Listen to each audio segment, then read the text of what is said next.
everybody. Okay, so today I want to talk about another breastfeeding tip. Well, not tip, something that actually happened to me. And a career choice I discovered that it's evident that I need to be going into. I'm going to talk about mastitis. And what mastitis is a breastfeeding infection that you usually get when you're nursing. And when I Googled it, when I was first diagnosed with it, I Googled it. And it's really common within cows, bovine, and animals who nurse their like kittens and puppies, well, cats and dogs who nurse their puppies or kittens. So, what it is that the mammary gland ducts get clogged. Hi. Hi, Mom. Yeah. It's Red Revo.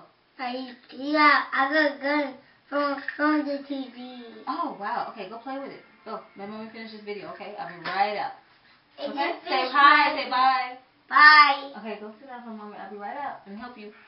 Okay, so the mammary ducts get clogged and it gets backed up. And the bacteria, it gets full of bacteria and it causes an infection. And the infection can turn into an abscess. And what abscess is, bacteria grew into this green pussy stuff, and it's pus just inside the abscess. That's all the abscess is, pus. You normally get an abscess in your mouth, or you can get it anywhere in your body. You can get an abscess, but it's more common in dental work and it's really common with mastitis. Actually, not really common. Maybe I was reading like 11% of women actually have to get it, get the actual green pus. So yeah, so I'm gonna tell you my story. I've had mastitis with all 3 children. The first one, it just gives, like, the first symptom of it is that it gives you these really flu-like symptoms, and then only on one of the breasts, usually the one that you're not really nursing on as much, because it's not being pumped through as much, the bacteria isn't being flushed out, gets clogged, and you'll notice a red patch around your breast, around the areola. It'll be really tender to the touch, and it might even swell up and get engorged because you think automatically that something's wrong with it, that you need to leave it alone, which isn't true. You need to flush it out more. Actually, they encourage you to still breastfeed because the baby's digestive system breaks down the bacteria, and they're fine. They can digest it. It's not a big deal. So it's very painful, but it's necessary.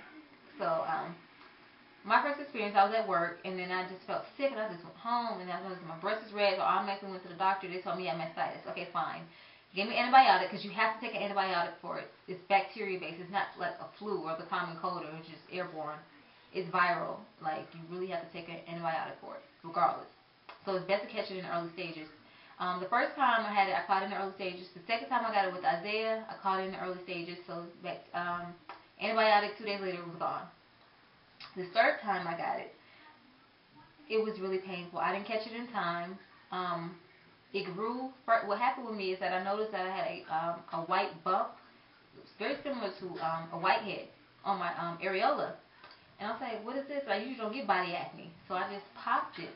And the bacteria from my hands or whatnot, and I even cleaned it with alcohol and with witch hazel peroxide, and it didn't really do anything. And I was told that no matter what you what you put on it, it wasn't going to take that bacteria away. It was that I think she said it was staph, some type of staph. And once I popped the pimple, it closed up, and the bacteria was still underneath it. So it grew and grew and grew into a.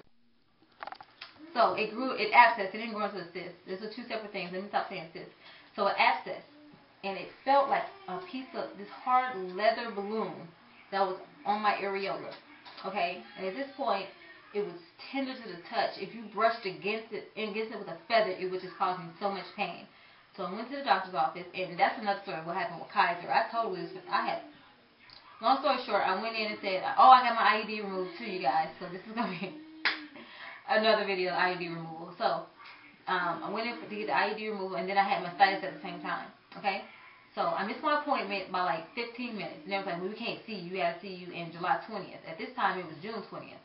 I said, you know what, ma'am, no, it was before June 20th. It was like a month and a half before I could get seen. Yes, honey, please go have a seat. And then, so long story short, I told the woman, this is BS. Call the gynecologist in my area, whomever put it in. Tell them Gabrielle said that you need to call her back with an appointment date tomorrow at what time I need to be there. And that's it, all I'm going to say to you. Lo and behold, 10 o'clock the next morning, they called me and said, can you come in at 10:40? Yes, ma'am, I am on my way. Actually, called me at 8. I said, yes, ma'am, I'm on my way. Yes. See, they were trying to play with me. They were trying to play games. I don't have time for to be dealing with people. Didn't nobody want to do nothing. They were saying, well, we're booked up to this day. You should have came on time. See, that, I don't want to go there because I really don't curse that much, and I'm really not a vulgar person. But I had to cuss that lady out because I don't play those games when it comes to my body or my health. I was really sick. Like, it's so painful, and it's like you don't want it to abscess and start leaking through your nipple, because fortunately that didn't happen to me. So I went in, and I went to the nurse triage, and I guess she sees this type of thing every day, because she was like, usually I would get a needle to numb it, but it was like, if I got to give it a needle anyway, I might as well just poke it to see if blood is going to come out or pus is going to come out. Okay, cool. So she leaned me back, and she found the area was really sore. She took a needle and she poked it, and blood and pus came out. Now, I know you guys are thinking this is disgusting. Oh, my God, your breast had pus in it. Yes, it happened to me. It can happen to anybody, okay? It's not a big deal. It happens. So she drained it right there. She just pushed it out, pushed all the pus out, and then gave me antibiotic. And she gave me, the first time I got it checked out, girl, I had to go back twice. I'm lying to you. When I got the IUD removed, the doctor also prescribed Keflex, and Keflex is similar to antibiotic amoxicillin. So that's like a regular antibiotic that they would give you. But because she didn't see that it was abscess, I had to come back in again on a Sunday. I think I got the IUD removed on Thursday. So that Sunday I had to go back to the emergency room, not ER, the ER, not the ER exactly, but the next thing to it, and at the nurse triage, and that's where the lady performed the actual, what is it called? It's not IND, it's not incision and drainage, but aspiration. I'm gonna call it aspiration. So she did that, gave me antibiotic called sulfurite something. It's some type of thing to treat staph infections, because that's what I had. And my immune system was really weak, and it was like, oh my God, I was totally tired and exhausted. So I took an antibiotic. I'm done taking the antibiotic. Actually, I'll be done next week. Wednesday, I'll be done taking the antibiotic. It's a 10-day supply. And you guys have no idea how bad that hurt. And it's healing now. It's not as red. It's turning purple, like a bruise almost. And where it was really thick at, the skin started peeling away. So it's like it's layering the way the leathery texture that it had, when it builds up to. But it could have been a lot worse than that. I could have had to have an incision and drainage, where they put an incision, put a tube in there to let the pus keep draining out, and it would take weeks for it to close up. Think of a catheter. And sometimes you have to have a nurse come in and change the saline solution and change the cotton for you, or you have to go into the doctor's office every day. So if you guys notice that one of your breasts is red and it's really tender and soft, and you have flu-like symptoms like chills and a high fever, go to the doctor immediately. Just go, and just tell them what you're experiencing, and they should diagnose it. So hopefully this helps somebody.